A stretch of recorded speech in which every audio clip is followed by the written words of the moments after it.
The Game Boy and subsequent DS and 3DS lines of Nintendo systems have been the gold standard in handheld gaming for decades.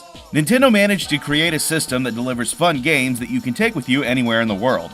Many have tried and failed to overthrow Nintendo's portable handheld empire, but then there's Tiger Electronics. Tiger was formed in the late 70s and quickly became a staple for kids' toys. Their biggest success was their line of cheap plastic video games that crudely replicated different franchises, both in gaming and beyond. These games were typically very simple and a huge hit with kids, and the fact that they were only about $20 made them an easy gift for birthdays. By staying low, Tiger survived and thrived in Nintendo's shadow. As the 90s progressed, Tiger saw a steady decline in sales and decided to try something new, their own dedicated handheld system. The R-Zone was Tiger's first handheld console, if you can really call it that. The games came on small cartridges that were shown in red and black, a color decision more than a little likely to have been inspired by Nintendo's own Virtual Boy. It was plainly obvious that these were Tiger's LCD games done with a gimmick, and the R-Zone was a commercial failure. But while on its way out the door, Tiger made a last-ditch effort to salvage the system with the R-Zone Data Zone. The Data Zone played the LCD carts, but also featured several PDA features, which were unique to a kid's toy at the time. Although it wasn't enough to pull the R-Zone out of the red and into the black, the Data Zone laid the very foundation for Tiger's most infamous system, the Gamecom. The Gamecom was released in 1997, right smack in the middle of the dot-com boom. For the time, the Gamecom was a very impressive and fairly advanced system. It retained the PDA features of the Data Zone, introduced the internet to a handheld system, and featured not one, but 2 cartridge slots. The Gamecom was also the first handheld to contain a dedicated touchscreen, something that Nintendo would eventually do years later with the DS. With all that in mind, this sounds fantastic. Sure, the web browser could only do text, but considering that having any kind of way to connect to the internet was a novelty, and the internet itself was far simpler than what it is today, the Gamecom should have been a hit. And in another company's hands, it might have been. But as we all know, this was Tiger's bed, and they sure as hell had to lay in it. If you can believe it, the Gamecom actually has quite a bit of power under the hood, at least for 1997. The CPU itself runs at 10 MHz, which, for comparison, is technically more powerful than the Sega Genesis' CPU. On top of that, the direct memory access was quick, and since the Gamecom doesn't have much RAM, all the rendering is done directly from the ROM. The bits of data that are stored on the RAM are small variable data. The actual game code and graphics are drawn directly onto the screen. Unlike other handheld systems at the time, namely the Game Boy, there were no sprite or tile limits to worry about. In layman's terms, the Gamecom was far more powerful than any of its games ever demonstrated. The actual game cartridges, the ROMs we spoke of earlier, were much bigger than expected. Speaking of which, the screen itself was only capable of 4 colors. While incredibly archaic by today's standards, this was normal for the time, as the Game Boy Color wouldn't be released for a whole other year. But what's strange about the Gamecom is how sluggish the games appear to play. The irony here is that the Gamecom wasn't doing too much or unable to keep up, but it's actually the opposite.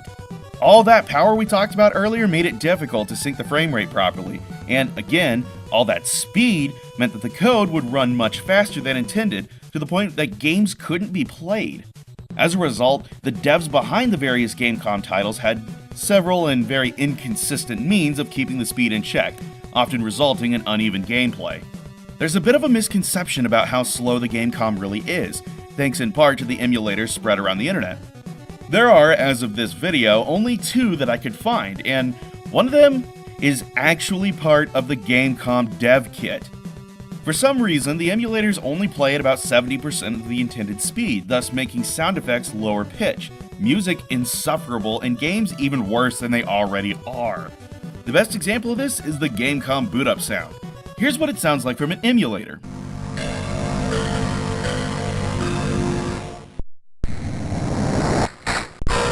Gamecom active. And here's what it sounds like from an actual Gamecom.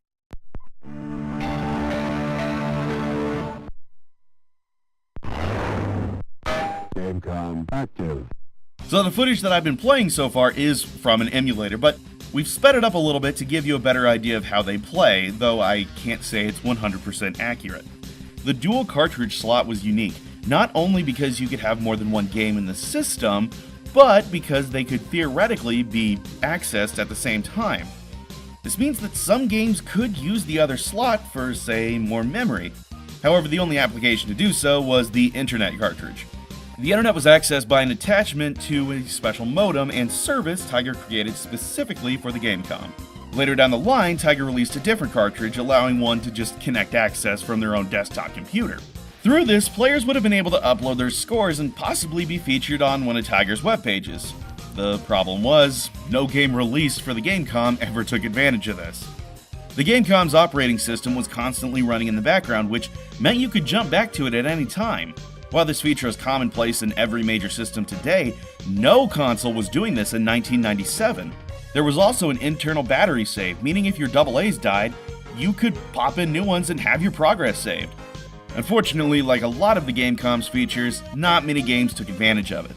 By now you may have noticed a trend in this review. While the Gamecom itself was impressive, the library of games undercut any sort of legacy it could have had. But when you look at the list of games available to the Gamecom, that's mind-boggling. You have games like Duke Nukem 3D, Sonic Jam, Resident Evil 2, and Mortal Kombat Trilogy, just to name a few. And there were even more originally planned in the future, like Metal Gear Solid and Castlevania Symphony of the Night. So why were seemingly all the games developed for the system consistently bad?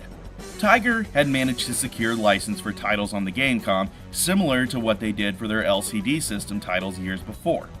The difference is, the LCD games were cheap and easy to produce in mass quantities. Tiger decided to keep production cost of Gamecom titles low by hiring outside contractors. This presented a problem, as the contractors were only allowed to communicate by email.